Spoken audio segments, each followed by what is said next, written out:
I'm WCBI meteorologist Trevor Birchett. We're wrapping up a very active weather day across northeast Mississippi and west Alabama as the remnants of Tropical Storm Hulka cause for a lot of problems in our neck of the wood. This is a time lapse from earlier today, the Alpha Insurance Camera Network here in downtown Columbus. You can see the waves of rainfall coming through on this image, but what you can't see is all the gusty winds that we had to deal with through the day. Some areas gusted well over 50 miles an hour, and that caused a lot of damage in some areas.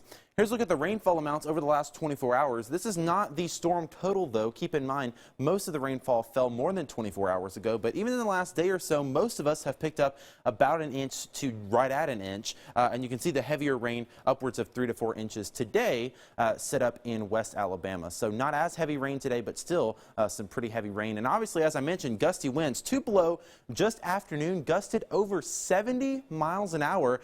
58 was the highest gust in Columbus, 53 in Starkville, and then some smaller wind gusts, but really not smaller. We still gusted to 46 in Corinth, 44 in Amory, and then 20-mile-an-hour wind gusts off to the west in Winona and Oxford. And as I mentioned, we did have some damage from this. This is from Kara Roberts in Octok. Fell right into her backyard, actually caused some damage to her home there. Obviously, we hate to see that.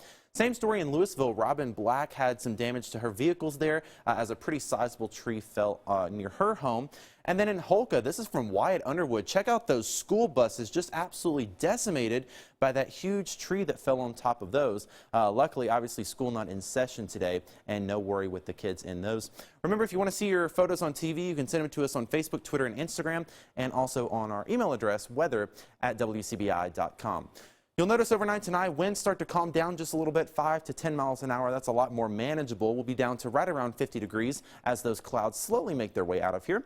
And for tomorrow, back into the 70s. Once again, I think we see a lot more sunshine today, and notice calmer winds only gusting to around 3 to 5 miles an hour. So it's going to be a really nice day, and actually a really nice couple of days until our next storm system arrives. We're tracking another cold front that's going to bring increased chances for showers and storms through the day on Wednesday and possibly into Thursday. Now, I know Thursday's Halloween, and people are looking out for that trick-or-treating forecast. I'm hopeful that this rain is going to get out of here just in time for the trick-or-treaters to hit the streets. I'm thinking by around 5 or 6 o'clock, the most of the rainfall will move out of here. We'll have to keep a close eye on that, though.